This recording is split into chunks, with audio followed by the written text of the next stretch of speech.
What's up, guys? Hey. Oh man. How'd it go? Those hills ate me alive. Yeah? Normally I eat hills for breakfast, not today. Yeah? So. What was your time? I think about 3:36. I lost my watch at mile 14, gave it to someone. Oh, okay. It was just being negative reinforcement. Okay. So I don't know the official time yet. Oh, okay.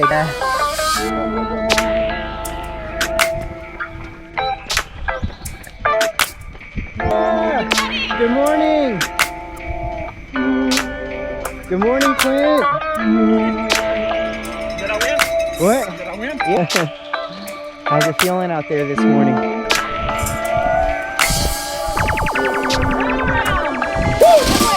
Good. Oh, you're gonna actually make me run. I'll snag a water from you when I come back by.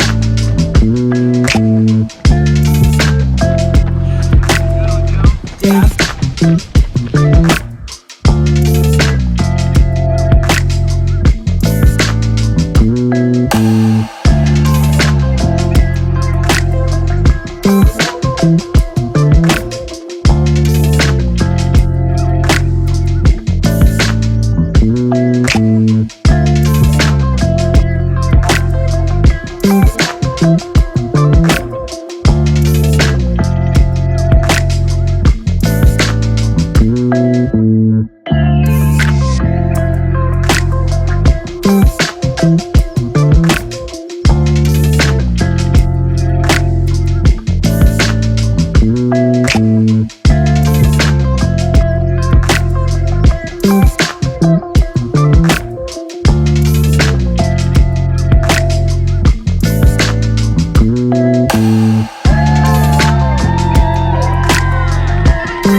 We got beer, baby. Come on now.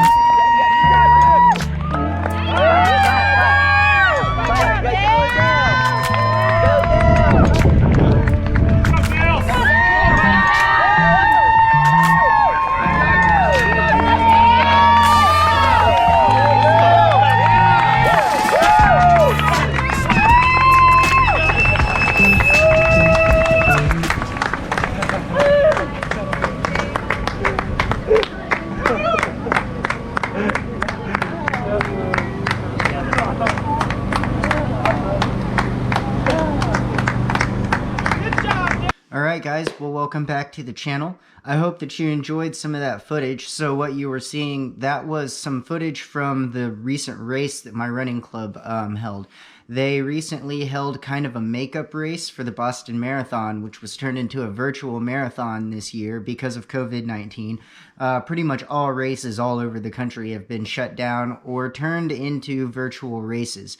So my running club got together and they organized this event with a local running shoe company here called Oklahoma Runner, and they had it slated to start at, I believe, 5:30 or 6 a.m. this past Sunday, so yesterday. And they ran around Lake Stanley Draper, which is a 13.1 mile loop. So they had to do one loop around and then they reversed the course and ran back around the other way. I felt like it was good for me to sit this one out so that I didn't overdo it or end up hurting myself this close to my 100-mile race. Anyways, though, everybody did amazing. We had a lot of people PR on their marathon times. I believe one or two actually even made it for a Boston qualifier, like made it in time to get a Boston qualification time. And so it was a hard course too. There was a lot of hills. The weather wasn't perfect. It was pretty humid outside. It got pretty warm towards the end of the race. So I know that that was giving folks a lot of problems. The aid stations weren't your traditional marathon aid station where you'd have them set up, you know, every mile to a mile and a half. I mean, the aid stations were sometimes spread out by 3 to 5 miles. So they were having to carry their own fluids, their own nutrition too as well. So that was definitely slowing people down, but they fought through it, and a lot of them went out and got PRs. So The last clip that you saw, that was kind of a really special runner. His name is Dale. This was his second marathon. And he shows up to pretty much every Wahoo Run Club event, whether it's just a training run, easy run, a workout, anything like that. He's always there, always giving 100%. So it was extra special to see him cross the finish line along with Ashton, one of the guys that was out supporting the runners and helping with the race. Just a great story, and it's been amazing to watch his progress and just kind of see how far he's come with his running, his own personal fitness journey, and then of course being a part of the Wahoo community, which I'm also a part of as well. Both of my coaches also competed in the event. They did really well, and all around I just generally think that everybody had a really fun day. I ran 13.1 miles, so I ran the half marathon and just tried to cover the last leg of the race. And afterwards, everybody kind of got together in the parking lot and had one big party. So it was a lot of fun, and hopefully we get to do more and more events like this until actual live in-person races are back on, hopefully next year. Alright guys, and last but not least, I said earlier that I had some exciting news that had happened to me over this weekend, so I went ahead and I accepted another endorsement from a headphone company called Gorilla Audio.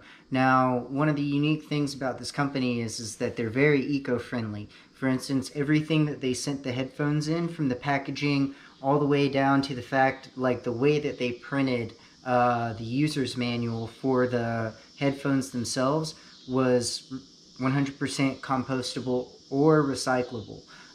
So I can always get on board with a company that is eco-friendly and that is concerned about the earth.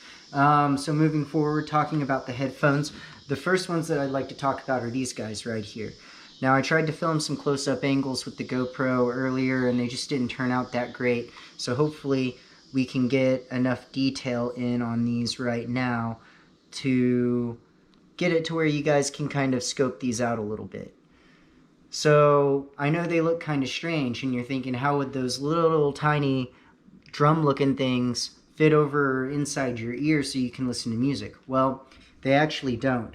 So that's one of the cool things about this headphone, is that it's an open ear technology. So as you can see here, my ear's still open, but it sits kind of right here on that temporal bone. So basically the way it works is they use a special technology called sound cavity, and this drives the sound waves from the middle of the speaker directly into that bone, causing a vibration, and that vibration basically transfers through the bone down to your eardrums and hits those eardrums, causes them to vibrate so that you can actually hear. And it's a totally different experience than wearing an over-the-ear headphone, or maybe like, some in-ear headphones, which I'm also about to show you. So these are called the Ti2s. They make a version that are like these that's a little bit different, that's also about half the price.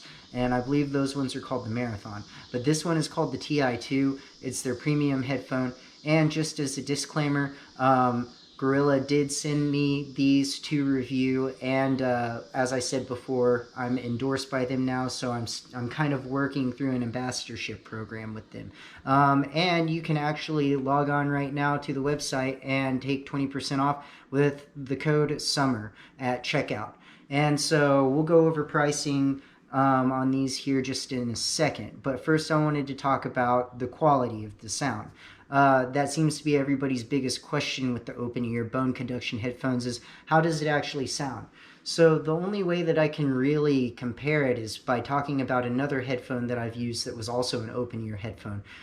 Before I found Gorilla Audio, I was using Aftershok's, specifically the Aeropex, which was their premium open ear headphone as well.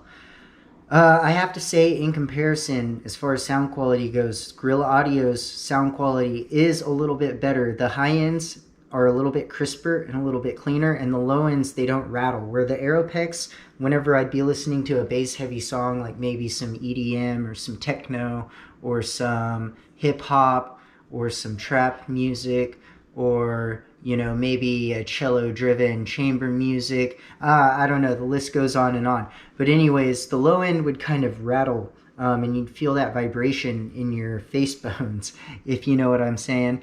And that could kind of get on your nerves after a while, especially if you were out running. These don't do that. You can still hear the bass, you can still hear the low end, but it doesn't actually shake your cheekbones whenever it's actually delivering that sound, I guess you would say. And the low end and the mids sound a little bit clearer than the Aeropex Aftershocks as well. Outside of that, the performance has been just about the same. I have noticed that these do get a little bit louder. Like the Aeropex seem to kind of cut out after a certain level, and of course that's like probably a safety feature that was built in, but sometimes I'm not out running, sometimes I'm in a safe place and I just kind of want to listen to my music a little bit louder. These let me do that. I don't know what decibel exactly they go up to, but they go up pretty high. I mean, you can definitely block out quite a bit of noise. Okay, moving on. The second thing that I'd like to talk about that's great about these headphones is the open ear technology. So this is definitely a huge safety feature for us out there that like to run or like to bike. Pretty much anywhere where you need to be able to hear things, especially things that are coming at you at high rates of speed, or maybe a dog, or maybe another person, etc., etc. You really kind of want to have your ears open. I see a lot of people running with the AirPods in or like an in-ear headphone in, and I've never really been a big fan of that for safety reasons, but also because I find that if I have my ears open and I can hear my feet moving and my breath, then I stay on pace a little bit better. Whereas whenever I'm wearing like the in-ear headphones, I tend to run at the rhythm of the song. So like if it's a fast tempoed song, you know, let's say 160 beats per minute, well then I'm trying to run pretty quickly because my body just naturally wants to take over and run at that pace. Whereas with the open ear technology, I can pretty much still hear my feet hitting, so I can still kind of keep my cadence and keep my pace. So it's helped me in that aspect a lot with training. I actually will not wear anything while I'm running other than open ear headphones. All right, moving on. So another thing about them, the comfort. Pretty much they are, as you can see, they are a little bit bigger than the Aeropex Aftershocks. So this premium version is about as big as the Aftershocks. I can't remember what they're called, but it's like the one right below the Aeropex. They're about as big as those, but when you put them on, they honestly don't feel that bulky. I've been using them since Saturday, and I've run 3 long runs with them, and I've also worn them all day at work today without any problems or any issues. I mean, you put them on and you barely even notice that they're there anymore. Another thing that I do like about these is that the actual frame itself is made out of a bendable soft titanium, and it's got kind of like a memory foam effect. So you can kind of clamp them down and custom fit them onto your ear, and that titanium, it's not going to bend. My first pair of Aftershocks actually broke right there on the ridge, and they were not made out of titanium in the center. So hopefully these will last me nice and long. Everything feels good. Oh, they're also slightly water resistant, I should say. They say that you can run in the rain with them. I haven't gotten to try that out yet, but as you can see, there's not really anywhere that's completely open to water. So even where the speakers are, there's not like holes that lead to the speaker itself. Like everything is contained in silicone. So it seems to be like their claims are true, and it should be pretty water resistant. We'll know. I'll take them out whenever we get our first rain around here. And so far, like, I've sweated quite a bit in them, and they haven't really gotten too gnarly or stopped working because of the amount of sweat. And they've been pretty easy to clean too. Just a warm, wet cloth and a little bit of hand soap, and you just wipe it down and let it dry and call it good to go. All right, so they also were gracious enough to send me a pair of these headphones as well. These are the Q12 in-ear headphones. I believe you can get these for less than $20, so like $19 and some odd change. They came with a lot of different rubber pieces different sizes for my ears. These ones are the ones straight out of the box. I'm sticking with these because they fit pretty well. I haven't gone for a run with these. Like I said, I don't really prefer to wear in-ear headphones when I'm running, but I have been wearing them to edit my videos and to just, you know, around the house doing stuff, and it's been great. They've got great range. They're Bluetooth. I haven't noticed any delays in these ones or the other ones so far, so no weird Bluetooth delay from my videos or anything like that. And they're magnetic too, so they clip together. So I guess maybe if you're out running and you want to take them out, you can hang them around your neck or something. I don't know, there's all sorts of uses. It also just kind of keeps the cord from being all over the place, becoming a tangled mess. Outside of that, the sound quality is amazing. Like I said, I've been using them to edit my videos. The low end seems to be a little bit boosted, as I feel like most modern in-ear headphones are, but you know, I like the bass, so you're not gonna hear me complaining about that. But yeah, anyways guys, other than that, I just had 3 easy long runs this weekend. I ran 18 miles broken up into 2 runs on Saturday, and then I ran a half marathon the same day that everybody ran their marathon on Sunday.